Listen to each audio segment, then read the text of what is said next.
Academy Stars. Pupils Book 6 by Steve Ellsworth and Jim Rose. Published by Macmillan Education, a division of Macmillan Publishers Limited. Copyright Macmillan Publishers Limited, 2017. CD1. Welcome. Track 1.1. Welcome. Lesson 1. Activity 1. Hi, I'm Paul and I'm 12 years old. I live with my mum, dad and little brother. We used to live in the city, but now we live on a farm. I love animals and I've learnt how to ride a horse. I used to like PE, but now my favourite subject in school is science. After school, I like playing football and taking pictures. I'd like to be a wildlife photographer one day and work in conservation. Hello, my name's Julia and I'm 11. I live in a flat with my parents in the city. We used to live in the countryside. My favourite school subjects are geography and history. In my free time, I like looking at maps with my dad, and I also like playing the violin.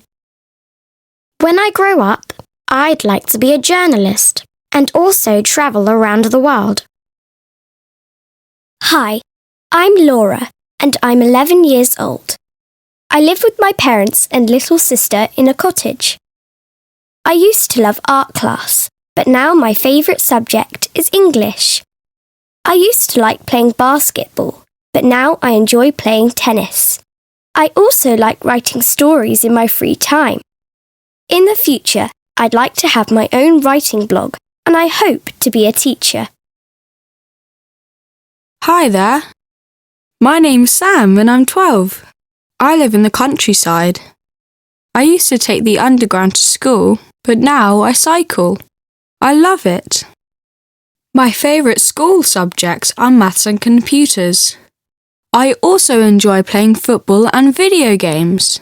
When I grow up, I'd like to learn how to write computer code and work in cybersecurity. Track 1.2. Unit 1. Lesson 1. Activity 3. Steve Backshall. Steve Backshall is a wildlife expert whose love of animals and adventure has taken him all over the world. He was born in England in 1973. Steve has been interested in animals since he was a child. He grew up on a farm, where he was surrounded by animals from an early age. After university, he travelled to many countries and enjoyed observing wild animals. He became especially interested in predators and the prey that they hunt. In 1998, he travelled to the jungle in Colombia, bought a video camera, and made a video about snakes. He took it to a TV producer, who gave him his first job. Soon, he was producing, filming, and presenting nature programs. In 2003, he joined the BBC's Natural History Unit, where he took part in challenging trips to wild places. In 2009, he and his team explored Mount Basavi, a volcano in Papua New Guinea, where they discovered a new species, a woolly rat as big as a cat. As a TV presenter, he's caught snakes and swum with sharks. He also makes exciting nature programs for children. Deadly 60 is all about predators. Steve has also written 5 books about animals and is now studying for a degree in biology so he can learn more about animals. He believes that TV and books are a great way to help people appreciate nature and understand that animals are not frightening. Mireia Mayor. Mireia Mayor is a scientist and conservation expert who works to protect animals. She was born in the USA in 1973. Mireia wanted to be a lawyer, but at university she discovered that some animals might disappear and become extinct unless we help them. So she decided to study animals and spent 2 years in the jungle researching monkeys. In 1999, she started her first wildlife show on National Geographic TV, Wild Nights. Since then, she's travelled to lots of countries to do research and make programs to tell people about conservation. In 2000, Mireia discovered a new kind of lemur in Madagascar, the mouse lemur. This species is so small it can fit in your hand. She told everyone that the cute little animal was endangered. Because of this, the animal's habitat became a national park to protect them. Mireia has also written an autobiography, the story of her life as a scientist and explorer. She has just joined the Amazon Conservation Team, a group of people who are trying to save the rainforest, a habitat for thousands of different species of plants and animals. Mireia wants people to understand how amazing animals are and to protect the endangered ones before it's too late. Track 1.3. Unit 1. Lesson 4. Activity 1. Have you ever visited the bird sanctuary? Yes, I have. I loved it. When did you go? I went with my mum last year. What did you do there? I watched an expert put a ring on a bird's leg to record where it goes. Look, I took a photo. What kind of bird is that? It's a swift. They migrate from China every year. They fly over 120,000 kilometres. That's unbelievable. How long have you been interested in birds? For about 6 years. Track 1.4. Unit 1. Lesson 5. Activities 2 and 4. Have you ever seen two animals helping each other? And did you know animals from different species sometimes work together and help each other? It's called mutualism. Well, today I'm going to talk about mutualism. Many animals are at risk from predators, but by working together with another species, these animals have a better chance of survival. I've been interested in studying mutualism since 2010, and I've observed many examples. Here are some photos I took last year. This is a photo of an ostrich and two zebras in their habitat. Ostriches and zebras aren't very similar, are they? So what are they doing together? Well, ostriches can't hear or smell very well, and zebras can't see very well. But ostriches can see danger from far away, and zebras can hear and smell it. So, when one of them runs, the other one runs too. The next photo shows a rhinoceros. Can you see the bird on its back? This is an oxpecker, and its behaviour is quite interesting. Oxpeckers are cleaners. They clean parasites from a rhino's skin. Parasites bite rhinos and drink their blood. Rhinos can't get the parasites off their back, so the birds eat them. This helps the rhino and the birds get food. Next is a photo of... Track 1.5. Unit 1. Lesson 7. Activity 2. The main focus of the photo is a turtle and some yellow fish.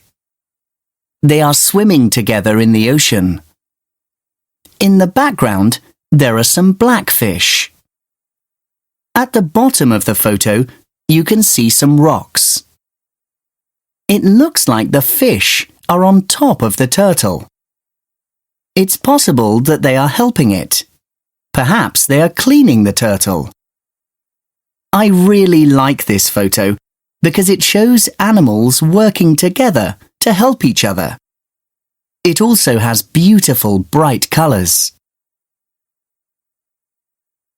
Track 1.6 Reading Time 1 Activity 1 Tali's Stone. Tali lived in a beautiful village at the foot of Green Mountain.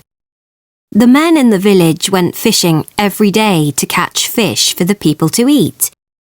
Tali's father was a great fisherman, and everyone respected him. "Why can't I go fishing?" said Tali unhappily. "It's so unfair." "Your father has already told you," said his mother. "You're too young. Fishing is full of dangers."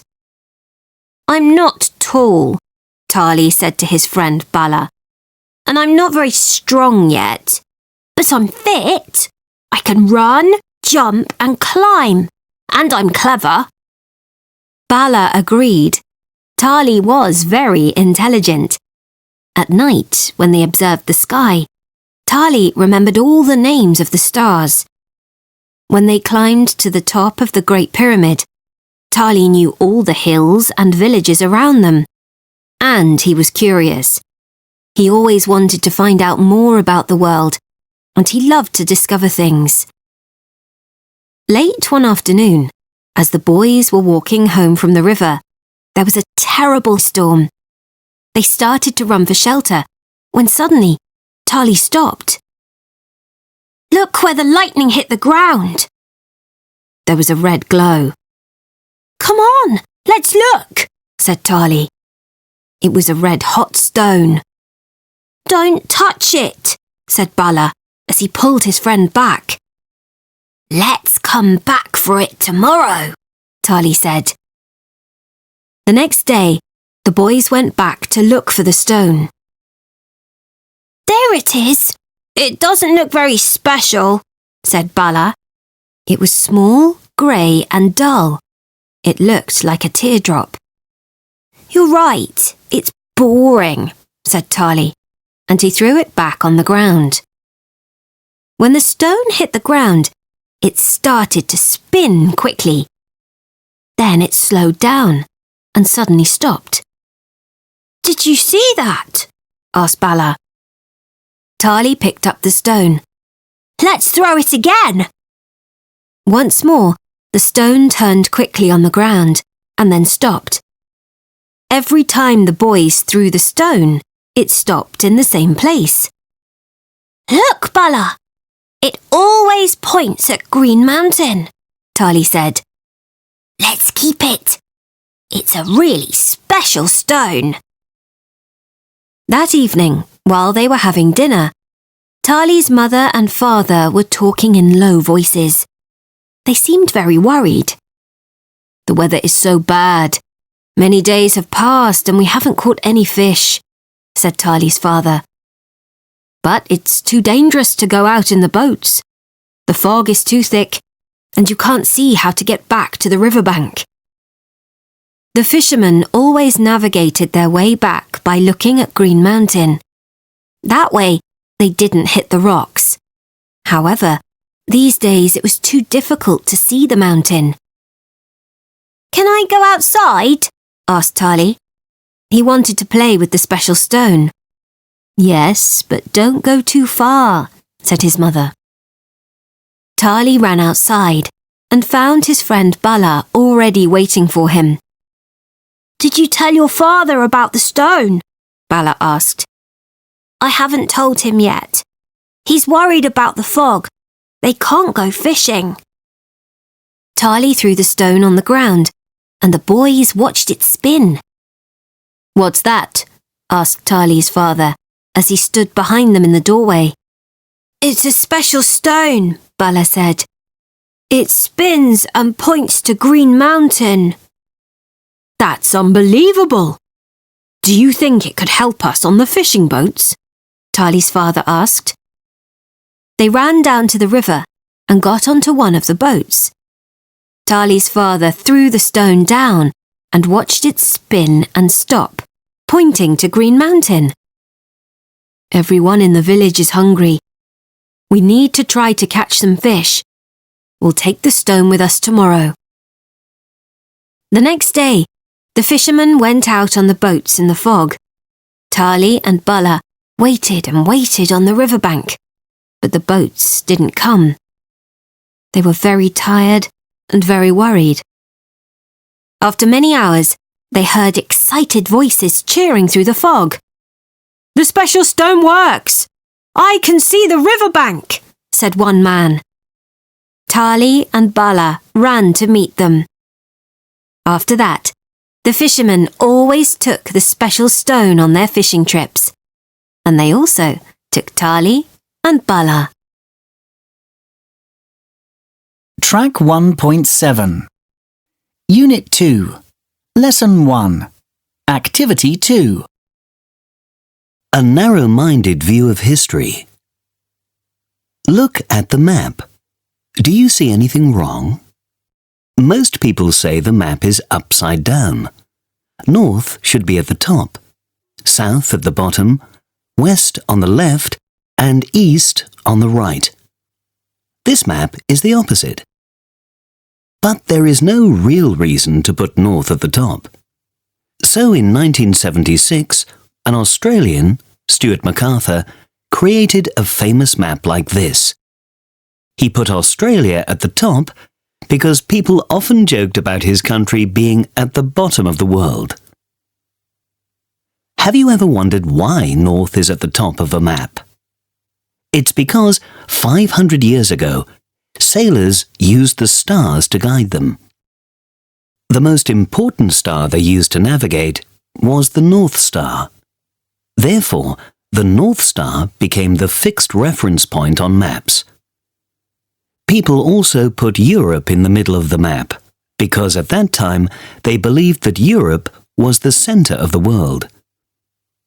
Like people in the past, we sometimes forget that the history of the world is not just the history of our own country. In school, we usually learn about famous scientists, inventors, and explorers from our own countries first. Therefore, we might not be aware of progress that has happened in other countries. This can create a narrow-minded attitude to the world. Sometimes we fail to see that countries around the world are closely connected, and every country has a part in history. Look at these quiz questions. 1. Where was the world's first university? 2. Who produced the first spaghetti? 3. Where does the number system we use come from? 4. Who invented the radio? Let's look at the answers. 1. Bologna University first opened in 1088 and is the oldest university in Europe. However, 200 years earlier, in 859, two sisters, Fatima and Miriam al-Firi, had already opened the world's first university in Fez, Morocco. 2. The Chinese produced a type of long, thin pasta called noodles.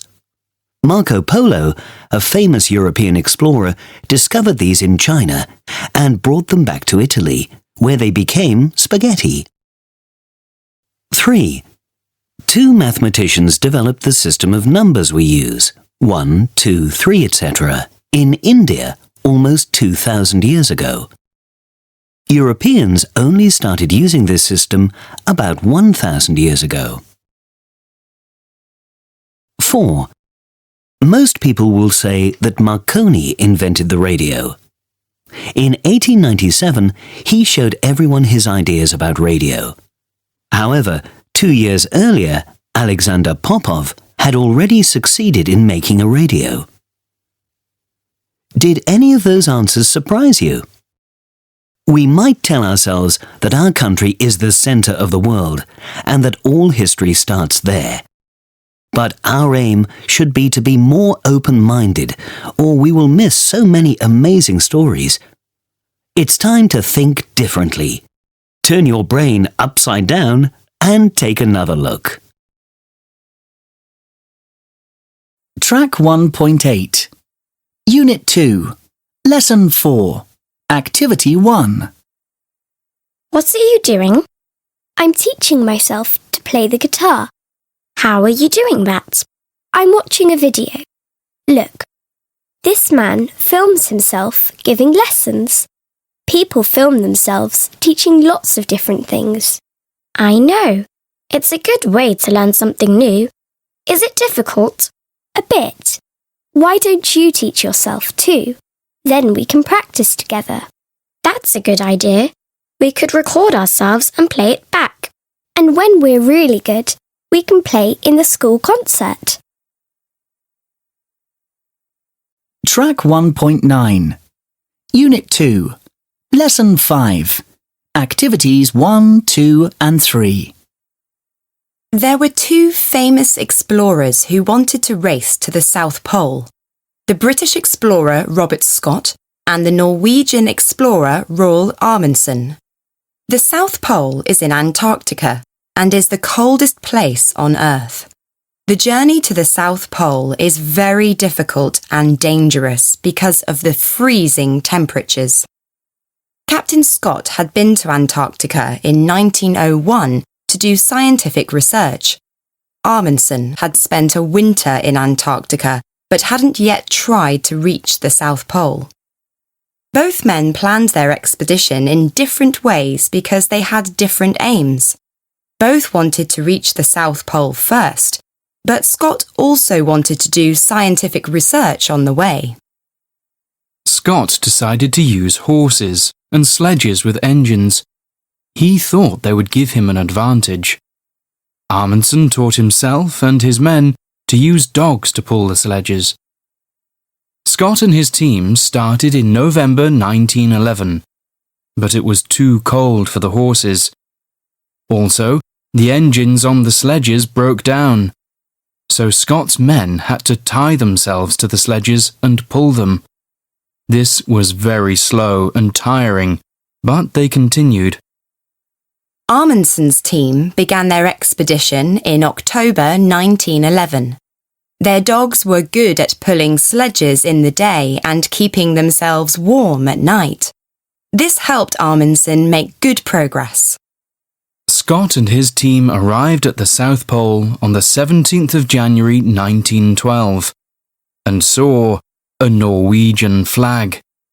Amundsen's men had arrived there first, on the 14th of December 1911. Scott's team had lost the race. After they reached the South Pole, Amundsen's team succeeded in getting back to camp safely. But Scott's team got into trouble because the weather became very bad. Their journey back to camp took longer, so they didn't have enough food. Although Scott and his men had lost the race, they are remembered as heroes. Their courage and their scientific research helped us to know more about Antarctica. Track 1.10 Unit 2 Lesson 7 Activity 2 Which watch should I buy with my birthday money? I've found two and I like them both. The black one looks really cool, whereas the other looks childish. I don't agree. I think it looks fun and colourful. The black one is more useful though. Look, it records information about health and fitness. That's true, but it's much more expensive. Do they both need batteries? Let me check. Yes, the black one needs batteries and so does the other. And they're both waterproof, which is good. Why don't you get the colourful one if you like it? Then you'll have some money left over to buy something else too. That's a good idea. Track 1.11. Unit 3. Lesson 1.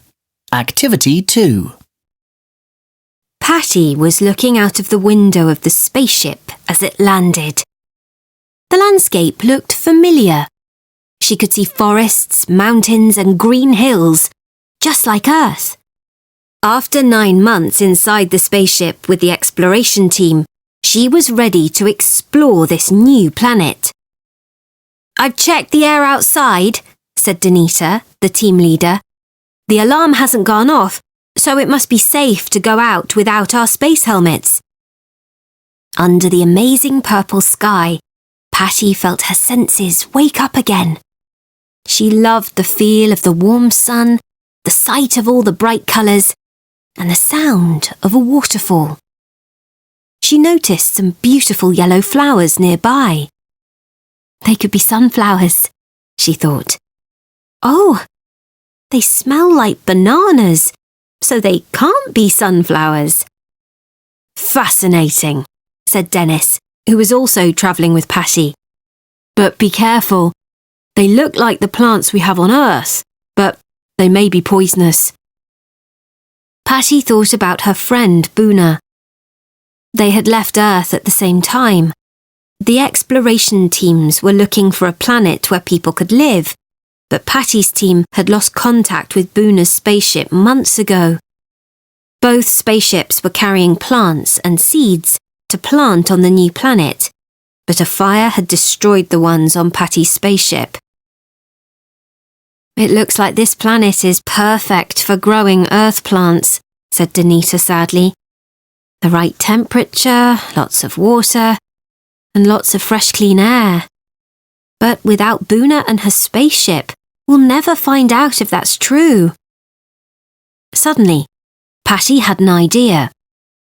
She took a cereal bar out of her pocket and opened it. She carefully picked out all the seeds from the snack. "I know it's not much," she said, "but we can plant these to see if they grow." They searched for the perfect place to plant the seeds. Patty walked into the silent forest until she couldn't hear Danita and Dennis anymore. After some time, to her surprise, she noticed a familiar smell.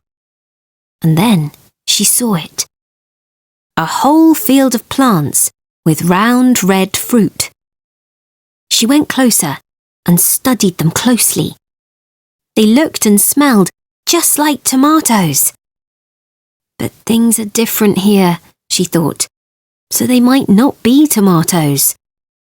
She couldn't wait to tell Danita and Dennis about her discovery. "It looks as if our seeds will grow here," she thought happily. Suddenly, she heard something behind her in the forest. "Hello?" called Patty. No one answered. "Dennis? Danita? Is that you?" Still, no one answered. But she could feel that someone was watching her. Track 1.12. Unit 3. Lesson 4. Activity 1. Today we're tasting some fruit that we've never eaten before. What's this? It looks like a pepper. It's called a cocona. Oh. It tastes familiar. It tastes like tomatoes and lemons, sweet and sour. This one is called a breadfruit. It feels hard on the outside and soft inside. It tastes nice, but it doesn't taste like bread. This is called a bitter orange. It tastes sweet and bitter. Oh no! What's that smell? It's disgusting. It is. It's called a durian. It smells like cheese. Very strong cheese. Ugh! It smells disgusting, but it tastes delicious. Try some. Track 1.13. Unit 3. Lesson 5. Activities 2, 3 and 4. Martina, How long have you been blind? All my life, Rob. I was born blind. I can't see anything. Some people are partially blind. They can see a little, but not me. Did you go to a special school? No, I went to a regular school, but I had a helper. How do blind people cope in school? It can't be easy. Well, blind people are just like sighted people. Some cope easily, some find it difficult. I like to do things myself, but I know when to ask for help, so I coped well. How do you communicate with people online or on your computer if you can't see? My computer recognises the words on the screen and reads them out loud to me. And I've memorised the keyboard so I can type really quickly. Many people who only know me through emails don't know that I'm blind. Which things are difficult for you? Walking in new places. I'm worried I might fall or hurt myself. That must be worrying. But if you know the place, that's not a problem? Not at all. When I walk somewhere for the first time, I make a mental map of the place so I can remember it next time. What's in your mental map? Well, I think of the feel of the ground.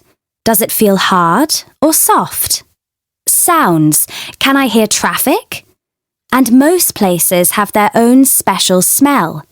Does it smell like fresh grass or like food? All of these together help me work out where I'm walking. You must use your other senses more. Yes, and it's not just blind people who do that.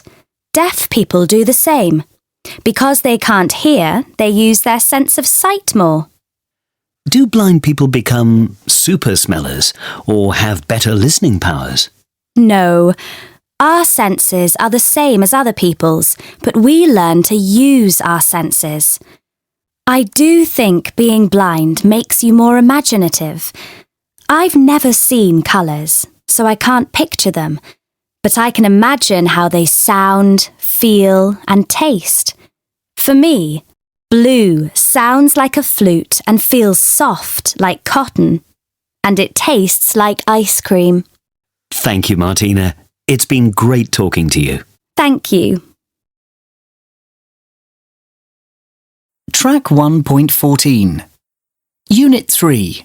Lesson 7. Activity 1. It's used for washing yourself. It comes in different colours and shapes, usually round or rectangular.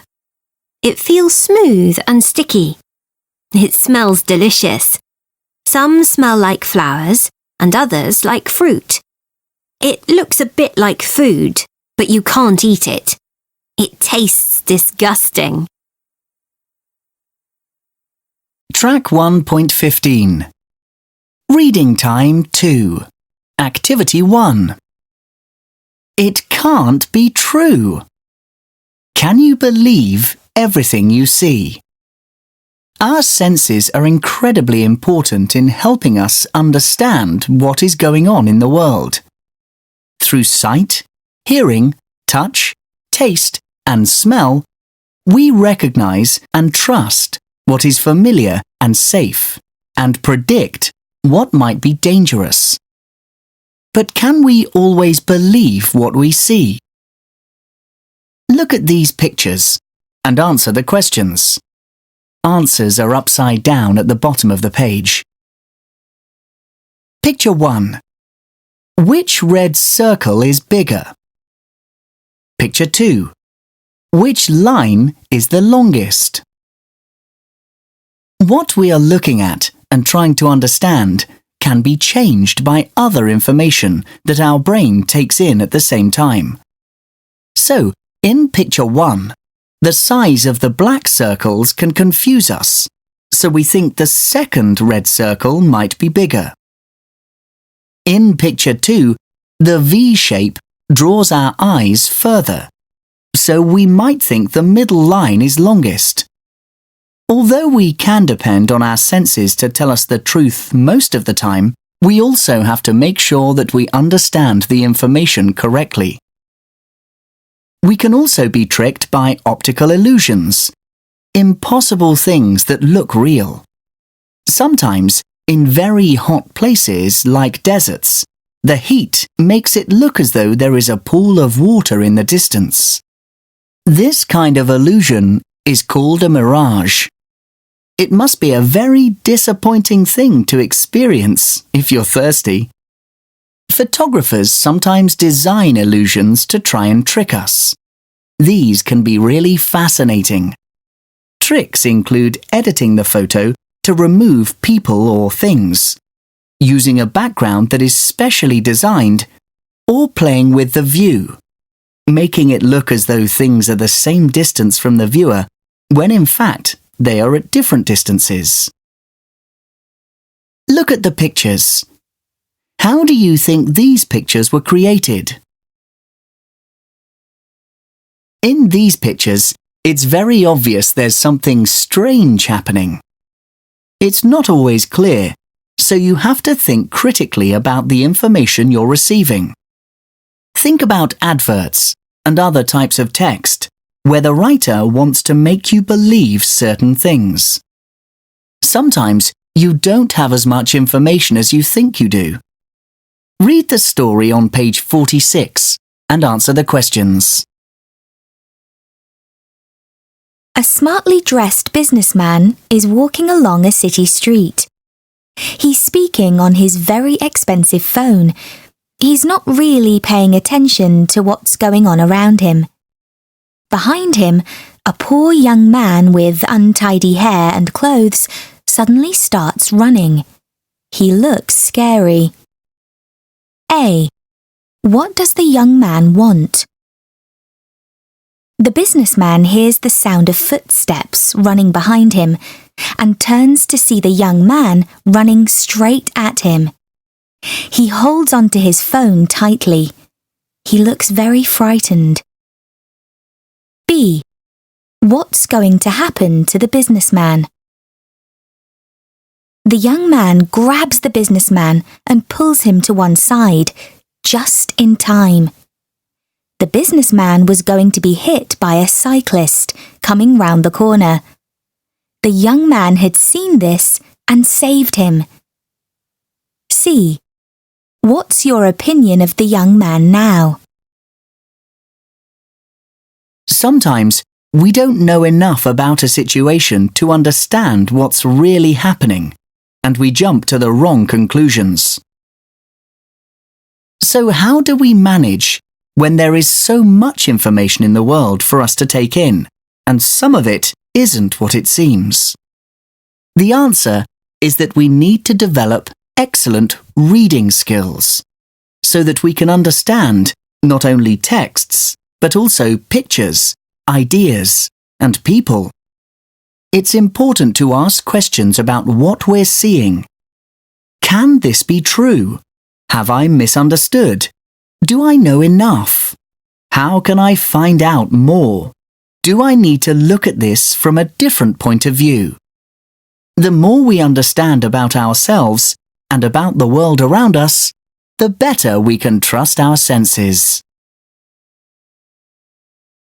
Track 1.16 Unit 4 Lesson 1 Activity 2 The Eden Project.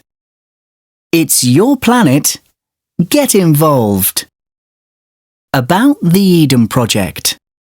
The Eden Project is a global visitor attraction in the British countryside.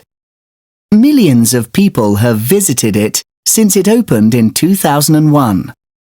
The aim of the Eden Project is to encourage us to think about our relationship with nature, so that we make choices that benefit our planet. Sadly, for decades people have been doing things that have damaged the environment. This has resulted in climate change, changes in weather patterns, and the loss of a lot of forests, leading to many plants and animals becoming endangered. At the Eden Project, plants are researched, and green ideas are developed and tested to try and find solutions to some of these environmental problems.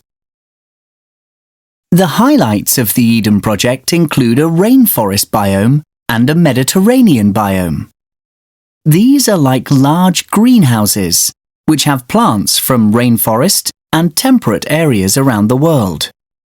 They recreate tropical and temperate habitats and aim to show the importance of biodiversity. Highlights: experience what it is like to live in the Amazon in the amazing rainforest biome. Stroll along the walkway among the treetops to enjoy a monkey's eye view of the forest. Want to experience a temperate climate? Then enjoy the sights and smells of the Mediterranean biome, full of beautiful plants from warm places across the world. And don't miss the Dinosaurs, Land, Sea and Air exhibition this summer. Be careful, there will be dinosaurs everywhere. Other things to do. Play green. The child-friendly outdoor gardens are the perfect place to have fun, discover the world and develop your imagination. Eat green. Have lunch in one of the restaurants serving delicious locally sourced food. Shop green. Why not buy a plant created at Eden using an endangered plant species? Half of the money will go to support plant conservation projects in Asia. Learn green. Try one of the fun educational workshops. Want to find out how chocolate is made? Check out Chocology. You get to taste it too. Think you could survive in the rainforest? Try Rainforest Uncovered. You prepare for an expedition into the wild. Like a challenge? Go for Crazy Chef. If you solve the clues and find all the ingredients, the Eden chef will bake you a delicious cake. We haven't been taking care of our planet. We need to start now. The Eden Project has really inspired me to get involved. Dan from Brighton. We've been coming here for 10 years. My kids love it. Amy from London. It feels like summer looking at all the beautiful flowers in the rainforest. Julia from Exeter. Opening hours. Daily, 10 a.m. to 8 p.m. Biomes sometimes close earlier to keep plants healthy. Prices. Check the website for latest prices. Discount if you arrive on foot or by bike, bus, train. Track 1.17. Unit 4. Lesson 4. Activity 1. Hello, Julia. How long have you been volunteering at this community project? For about 2 years. That's great. You look tired. Have you been working hard today? Yes, I have. I've been working since 8 o'clock this morning. What have you been doing? I've been preparing lunch for the elderly people we help. Look, your hand is red. I know. I've been chopping tomatoes. I'm making vegetable pasta for lunch. Has anyone been helping you in the kitchen? Yes, Amir has been making a chocolate cake for dessert. Track 1.18. Unit 4. Lesson 5. Activities 2 and 3. Hi, Mrs. Sanderson. Hello, you two. Have you been practicing your guitar, Will? I think I heard you. Yes, I have. It sounded good. How long have you been playing the guitar? I've been playing for over 5 years. And Ellen has been singing with me for a year now. So how can I help you? Well, we've decided we'd like to form a band. A band? Just the two of you? No, we need to find another guitarist and a drummer. I agree. Why don't you advertise in the school paper? Great idea. We will. And where are you going to practice? We could use the hall after school. We've checked the schedule and we think it's free on Thursdays from 4 to 6. Good. How about I reserve it for you? Great. Thank you. Actually, I have an idea. You should create a music club. A music club? Yes. Encourage other students who play music to join and form bands too. Let's put on concerts. Good idea. You could sell tickets to raise money for charity. Yes, we should give the money to a charity. Great idea. What shall we call the club? Band club? Build a band? Build a band is good. It's a good idea to have a slogan. A good slogan will encourage everyone to get involved.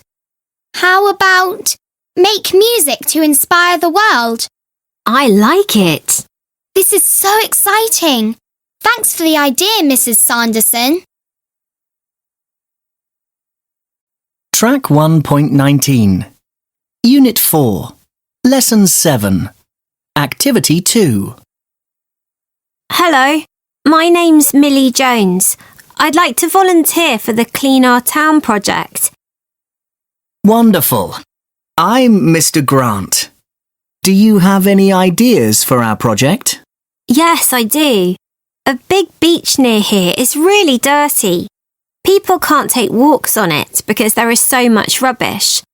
Why don't we organise a beach clean-up day? That sounds great. We would need a lot of volunteers to help with this. Yes, we would. We could contact local schools to ask for volunteers to help us at the weekend. Good idea. Maybe adults want to help too. Shall we also make posters to advertise it? I'm not sure. I think that social media is a better way to advertise. Yes. And we'll need to collect a lot of bin bags. Absolutely. There's a lot of rubbish to pick up. I have another idea.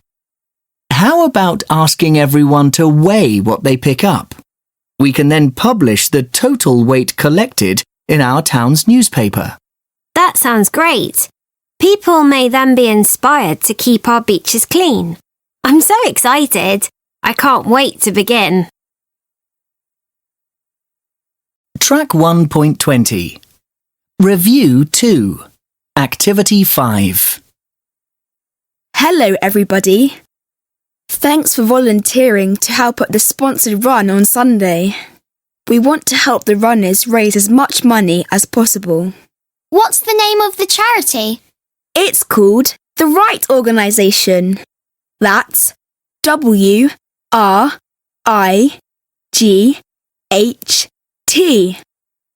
It helps poor villages in Africa.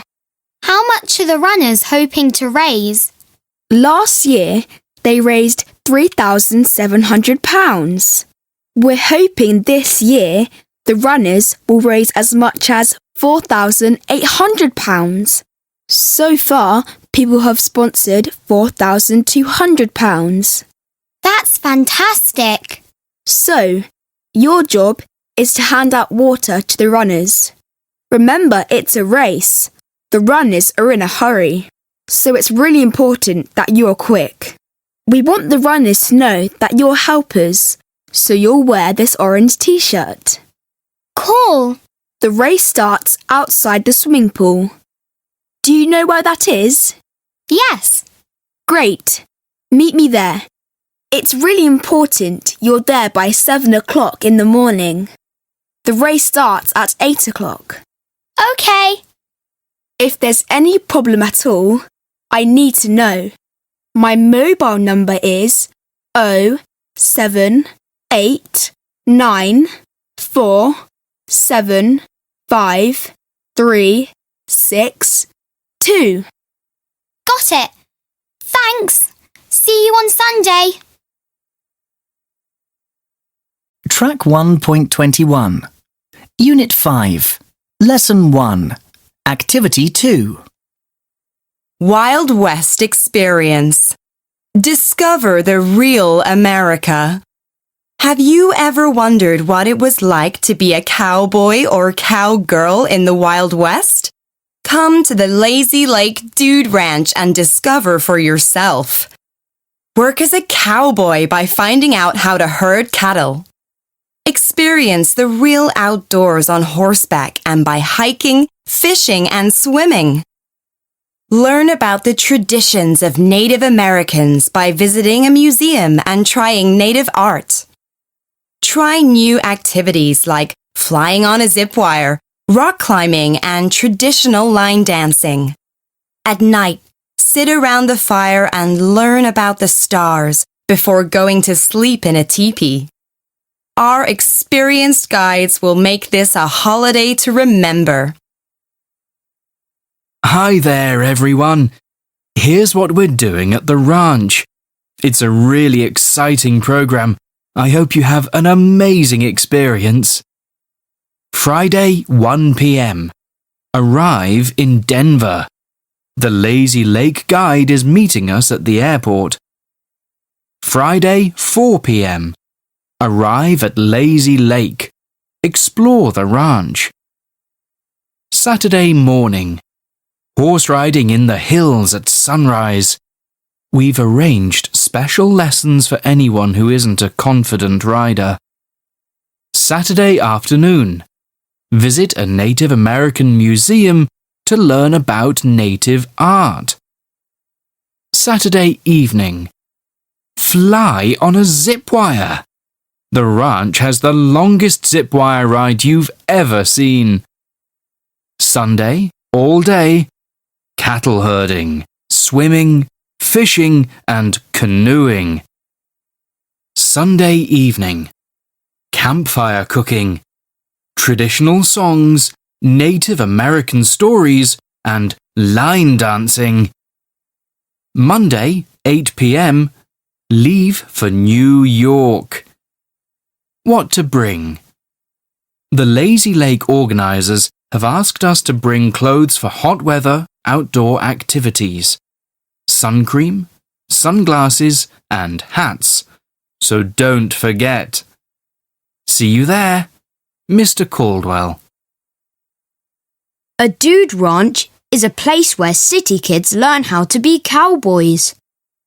At first, I didn't think that I was going to enjoy myself. I'm not very sporty, and I'd never been horse riding before. But the ranch guide told me to relax and just have fun. And I did it. I thought I'd be homesick, but the people were really friendly, and there were so many fun things to do. I don't really like camping. I'm terrified of spiders, but the teepees were warm and comfortable. Cooking outdoors and hearing the guide's amazing Native American stories round the campfire was a great experience. My favourite part was visiting the museum. Native American culture is fascinating. Our teacher told us to bring money for souvenirs. I'm so glad I did. I bought a really cool Native American bag. The camp has made me feel more confident, and I'm going to be more adventurous in future. I'm definitely coming back next year. Track 1.22. Unit 5. Lesson 4. Activity 1. Where are you going on holiday? We are going to South Africa tomorrow. We're visiting Cape Town. How exciting! Who are you going with? I'm going with my mum and my sister. How long are you going for? We're spending a week there. What are you doing at the weekend? On Saturday, we're going up Table Mountain in a cable car, and on Sunday, we're hiring a boat. We're going whale watching. Wow! What are you doing for the rest of the trip? We're visiting a game reserve with lions and rhinos. I'm really looking forward to it. Track 1.23. Unit 5. Lesson 5. Activities 2, 3 and 4. OK, Here we are at the start line of the 3-Peak Challenge.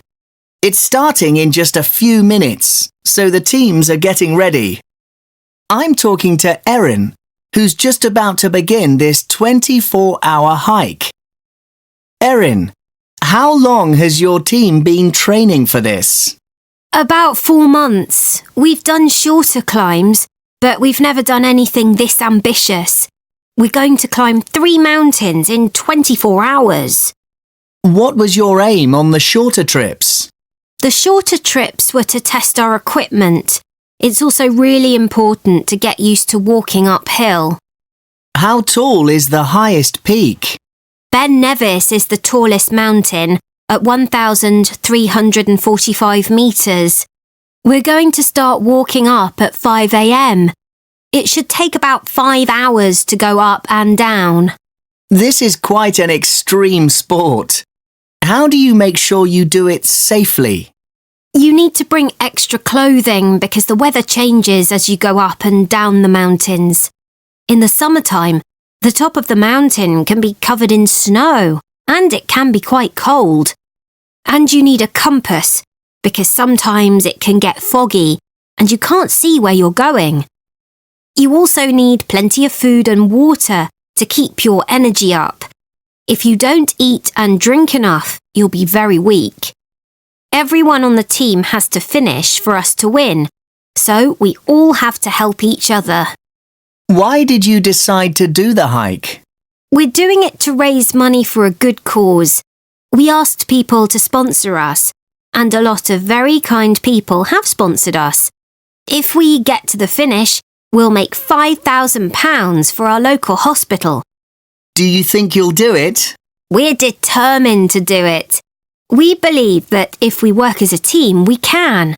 So yeah, we're feeling confident. Erin! Erin! Erin! Erin, we're going! Come on! I'm sorry, Dan. I have to go. My team has just told me to put on my rucksack. We're leaving in a few minutes.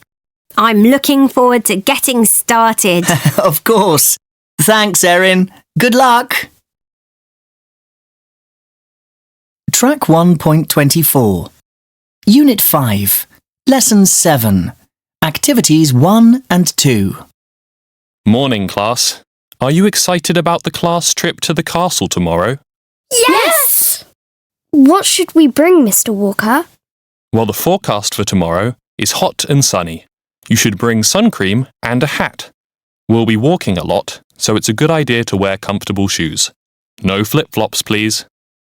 Also, there are 2 choices after the castle tour. You can visit the gardens or the castle museum.